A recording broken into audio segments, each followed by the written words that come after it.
రంగాపురం అనే ఊళ్ళో రాము అనే దర్జీ ఉండేవాడు. చాలా అమాయకుడు. అతనంటే ఆ ఊరి వారందరికీ అభిమానం. అనుకున్న సమయానికి దుస్తులు కుట్టి ఇవ్వడం అతని ప్రత్యేకత. అలాగని కుట్టులో ఎటువంటి తేడాను రానిచ్చేవాడు కాదు. ప్రతిరోజు గుడికి వెళ్ళి దేవుడికి మొక్కేవాడు. ఒకరోజు గుడిలో, ఓ దేవా, నేను ఎప్పుడూ ఏమీ అడగలేదు. నేను కుట్టే ప్రతి వస్త్రంలోనూ ఇక నుంచి కొంత ముక్క నాకు మిగిలేటట్టు చూడు అని కోరాడు. తదాస్తు అని వినిపించింది. అప్పటి నుంచి రాము కుట్టే అన్ని దుస్తుల్లోనూ 1 గజం వస్త్రం ఎక్కువగా మిగిలేది. దాంతో అతను చిన్న చిన్న గౌన్లు, లాగులు కుట్టి అమ్మేవాడు. కానీ ఊర్లో వాళ్ళంతా రామును నిలదీశారు. అది నాకు దేవుడిచ్చిన కానుక. మీకు కుట్టిన ఏ దుస్తుల్లోనూ నేను కొలత తగ్గించలేదు అన్నాడు రాము. అయినా మిగిలితే మాకు తిరిగి ఇవ్వాలి, కానీ నువ్వు ఇలా వాడుకోవడం తప్పు అన్నారంతా. దానికి రాము చాలా బాధపడ్డాడు. ఆ రోజు మళ్ళీ గుడిలో, చూసావా దేవుడా, ఇక్కడ ప్రజల వాదన నువ్వు ఇచ్చావని చెబుతున్నా నా మాట నమ్మడం లేదు.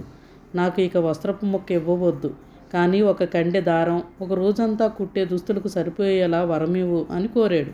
మళ్ళీ తదాస్తు అని వినిపించింది. ఆ రోజు నుంచి రాము 1 దారపు కండె మిషన్కు పెడితే అదే అన్ని దుస్తులకు సరిపోయేది. రోజుకు 10-12 దారపు రీళ్లు కొనే రాము ఒక్కదానికంటే ఎక్కువ కొనడం లేదేంటా అని ఆరా తీశాడు కుట్టు సామాన్లు అమ్మే శివయ్య. రాము తన దగ్గరే దారం కొంటున్నాడు, కానీ 1 రీలే ఎలా సరిపోతుంది అని ఆశ్చర్యపోయాడు. అందరితో రోజు 10-12 దారపు కండెలు కొనే రాము దుస్తులన్నీ ఒకే దారపు రీలుతో కుట్టేస్తున్నాడు అంటే కుట్లు సరిగా వేయడం లేదన్నమాట అని ప్రచారం చేశాడు. దాంతో మళ్ళీ అందరూ రాముని నిలదీశారు. అది భగవంతుడు చేసిన మేలు అన్నాడు రాము. చాలేవయ్యా నీ మాటలు అన్నారంతా. ఆ రోజు మళ్ళీ గుడికి వెళ్ళాడు రాము. దేవా, నువ్వు ఇచ్చిన ఏ వరమూ నాకు పనికి రావడం లేదు అని వాపోయాడు. అసలు నువ్వు కోరుకునే వరం ఏంటి? ఇలా వస్త్రం ముక్కలో దారం ఇవేనా నువ్వు దేవుణ్ణి అడిగేది? నిజానికి నువ్వు అడగకున్నా నీకు బోలెడు ధనం ఇస్తున్నాను, సుఖంగా జీవించు అని వినిపించింది. తర్వాత అతని మిషన్ మీద బోలెడు డబ్బులు కట్టలు వచ్చి పడ్డాయి. ఆ రోజు నుంచి రాము దుస్తులు కుట్టడం మానుకున్నాడు. రాము దగ్గర బోలెడు ధనం ఉందని చుట్టుపక్కల వాళ్లకు తెలిసింది. ఎక్కడో దొంగిలించి ఉంటాడని న్యాయాధికారికి ఫిర్యాదు చేశారు. న్యాయాధికారి రామును విచారణకు పిలిపించి ప్రశ్నించాడు. రాము జరిగిందంతా చెప్పాడు. ఆ మాటలు ఎవరూ నమ్మలేదు.